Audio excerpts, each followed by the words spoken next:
Telugu Desam party కక్ష రాజకీయాలకి దూరంగా ఉంది.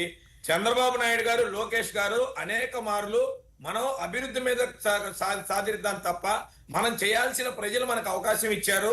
మనం ఏ విధంగా ముందుకెళ్ళాలి అనేది 1కి 10 సార్లు చెప్పడం వల్ల మేమందరం కూడా వ్యక్తిగత విషయాలన్నీ వాళ్ళు ఎన్ని మాట్లాడుతున్నా కూడా దాన్ని కొద్దిగా కమ్ డౌన్ అయ్యి మేము కేవలం అభివృద్ధి మీద మాకున్న పదవుల మీద ఏదైతే ప్రజలు భరోసా ఇచ్చారో దానికి న్యాయం చేయాలి అనే ఒక ఆలోచనతో మేము పనిచేస్తున్నాం తప్ప నిజంగా గనక వీళ్ళందరూ సంగతి తేల్చాలంటే పెద్ద విషయమే కాదు. ఇయాలో రేపు అంబటి రాంబాబు విషయం ఎలా జరిగిందో ఖచ్చితంగా మేము అందరం కూడా స్టాండ్ తీసుకుంటా ఉన్నాం. చంద్రబాబు నాయుడు గారిని, లోకేష్ గారిని మేము బతిమిలాడుకుంటాం. కార్యకర్తలు అందరం కూడా ఒక తాటి మీదకి వస్తా ఉన్నాం.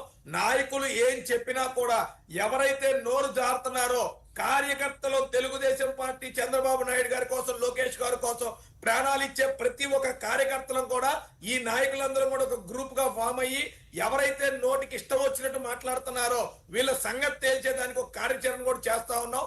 ఖచ్చితంగా మరొకసారి ఎవరైనా సరే ఇలాంటి మాటలు మాట్లాడాలంటే 100 సార్లు ఆలోచించే సమయం వచ్చేలాగా చేస్తా ఉన్నాం. మీరు చెప్పింది మేము ఒప్పుకుంటాం.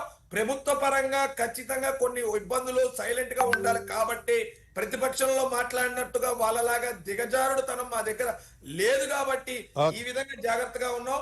అవసరమైతే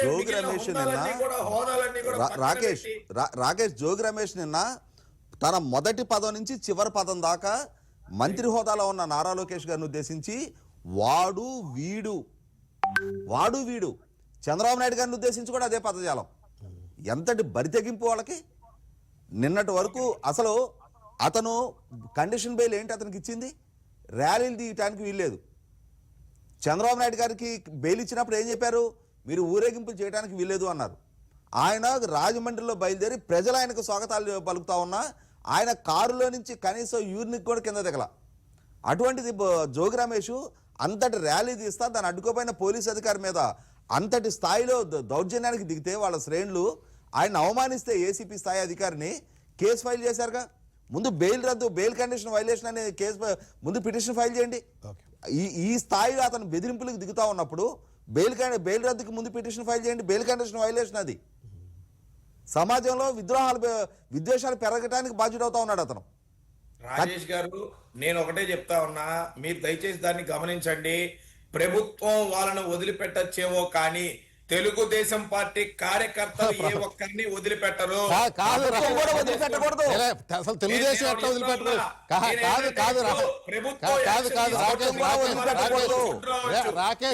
నాయకుడినంటే మేము కార్యకర్తలు ఎవరం కూడా మేము వాళ్ళ సంగతి తేలుస్తాం.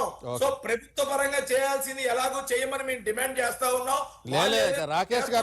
రాజేష్ గారు చెప్పేది వ్యక్తిగతంగానో పార్టీ పరంగానో దాడి చేయమని అది కాదు. ఆయన చట్ట ప్రకారం మాట్లాడారు. ఆయన చట్టం ఏం చెప్తుందో ఆ చట్టం ప్రకారం చేయండి అనే పదమే వాడారు ఆయన. మీరు అన్నట్టుగా ప్రభుత్వం చేయకపోవచ్చేమో కానీ మేం చేస్తామని కాదు, ప్రభుత్వాన్నే చేయమంటున్నాడు ఆయన.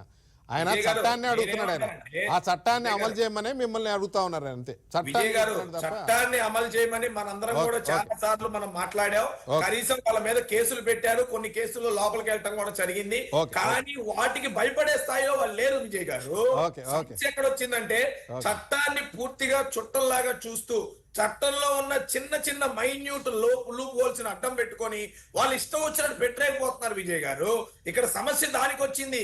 అసలు భయం అనేది లేదు, గౌరవం అనేది లేదు, ఏ విధంగా ప్రజలతో మమేకం అనేది లేదు.